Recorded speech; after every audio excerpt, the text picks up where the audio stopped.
When researchers at the Emerging Pathogens Institute recently ranked foodborne pathogens to figure out which was the worst, number one on their list was Salmonella, ranked the food poisoning bacteria with the greatest public health burden in our country, the leading cause of food poisoning-related hospitalization, and the number one cause of food poisoning-related death.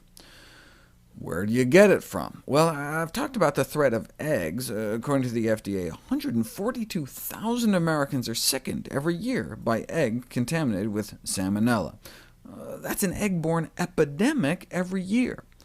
But Salmonella in eggs was only ranked the number 10 worst pathogen food combination. Salmonella in poultry ranks even worse, the number 4 worst infected food in the United States, in terms of both cost and quality-adjusted years of life lost.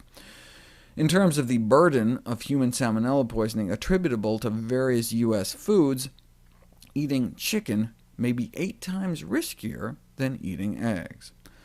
Due to strengthening of food safety regulations under the Clinton administration, the number of Americans food poisoned by chicken every year dropped, from about 390,000 a year to 200,000, and rightly hailed as a significant accomplishment.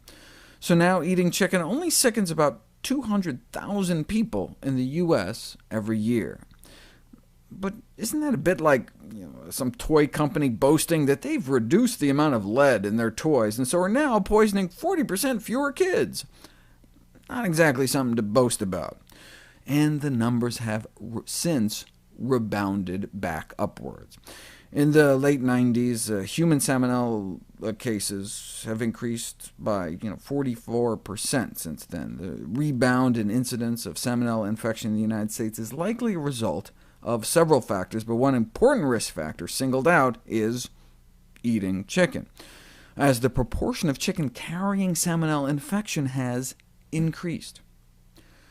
When people think manure and meat, they typically think ground beef, but when you look at E. coli levels in meat, which is considered an indicator of fecal contamination, sure, there's fecal matter in about 2/3 of American beef, but that number is greater than 80% fecal contamination in poultry, chicken and turkey. Why have we seen a decrease in the Jack-in-the-Box E. coli 0157, but not chicken-borne salmonella? In the last decade or so, the infection of beef and subsequent children have dropped, like 30%. But not only has salmonella not declined in the past 15 years, it's actually increased lately. One reason is that there was a prohibition of contamination with the deadly E. coli in beef. What a concept! So selling contaminated beef is illegal. Why is beef laced with E. coli contaminated fecal matter considered adulterated, but chicken laced with salmonella contaminated fecal matter A-OK? It certainly kills more people than the banned E. coli. It all goes back to a famous case in 1974, when the American Public Health Association sued the USDA, saying, wait a second, you can't put a stamp of approval for wholesomeness on meat contaminated with salmonella. What could the USDA possibly say in meat's defense? As relayed by the circuit judge, the USDA pointed out that there have been salmonella outbreaks linked to dairy and eggs, for example, too. So, since there are numerous sources of contamination which might contribute to the overall problem, it would be unjustified to single out the meat industry and ask that the department require it to identify its raw products as being hazardous to health. That's like the tuna industry arguing, there's no need to label cans of tuna about mercury levels, because you could also get exposed to eating thermometers.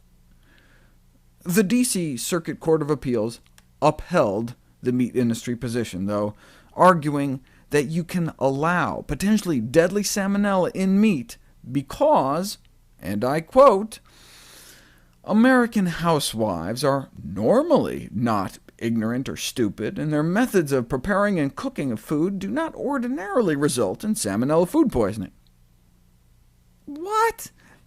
That's like saying, minivans don't need seatbelts in the back seat because soccer moms don't ordinarily crash into things. Now, 39 years later, 200,000 Americans sickened every year by salmonella that continues to be legally allowed in chicken.